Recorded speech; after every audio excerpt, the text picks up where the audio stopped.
Well, vlog lang tayo about doon sa magpasikat ni Vice Ganda, ni Jackie at saka ni Sean. Na again, continuation nito nung healing. Yung healing nung Wednesday group. O yung magpasikat nung Team Ann, Ryan at saka Ogie.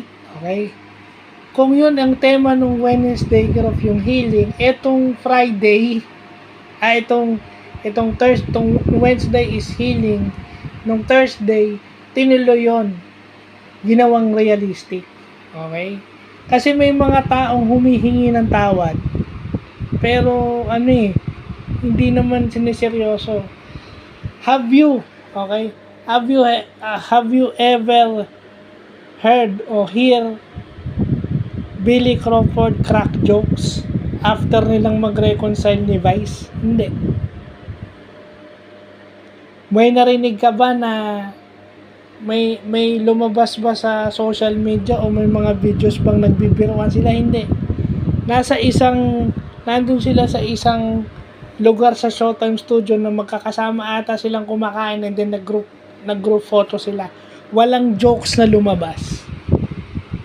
So, ganun lang yung pinupunto ko. Kung humihingi kayo ng tawad, first part is seryoso muna, and then kung game makipagbiruan yun, kasi hindi naman mawawala yung biruan sa biruan sa tropa pero ibig sabihin, kontrolin nyo naman, siguraduhin yung game makipagbiruan, at saka dapat alam nyo kung hanggang saan nyo bibiruin. Hindi nyo pwedeng idadahilan na natutuwa lang kayo at sasabihin nyo miss nyo na kasi wala kayong maburakot na ibang tao. So yun, sana makakuha tayo ng lesson dun sa magpasikat. Kasi kung gusto nyo talagang mag-heal, first part is apologize sincerely. Hindi yung pag kinausap kayo ng sasabihin nyo oo na, tatawa ka, biro lang, just keep in touch, na-miss kita, yun lang ang i-message nyo. Yun lang ang i-type nyo sa messenger nyo, yun lang ang sasabihin nyo. Biro lang, stay in touch, parang stay in touch, parang namimiss lang kita.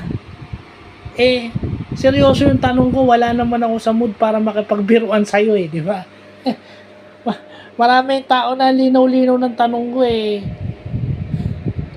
Tinanong ko lang naman kung bakit kalabaw yung mo Kung bakit kalabaw yung profile pic mo, sinabi mo kamukha mo, hindi ka naman hayop tao ka naman Seryoso yung tanong ko sa'yo, nagtataka ako sa dami. Parang gusto ko nga palabas, ang gusto kong hinihingi ko nga sagot is Carabao lover ka na ba? O animal lover ka na ba? Walang problema kung animal lover ka or Carabao lover ka, di ba? Kasi, it's a sign of industriousness. Kasi pagan yung kalabaw, di ba? Yung mga ganun. Hindi naman laging biruan yung hindi naman laging biruan yung nyo sa mga kaibigan nyo. May rin na dapat nagseseryoso kayo. Pero kita nyo yan, di ba? Di ba, Billy just sincerely say, I'm sorry. Di ba? Hindi mo sasabihin mahal mo, tapos parang labas sa ilong. Di ba? Kasi marami nagsosorry na hindi naman seryoso at inuulit. Diba? So, yun lang po.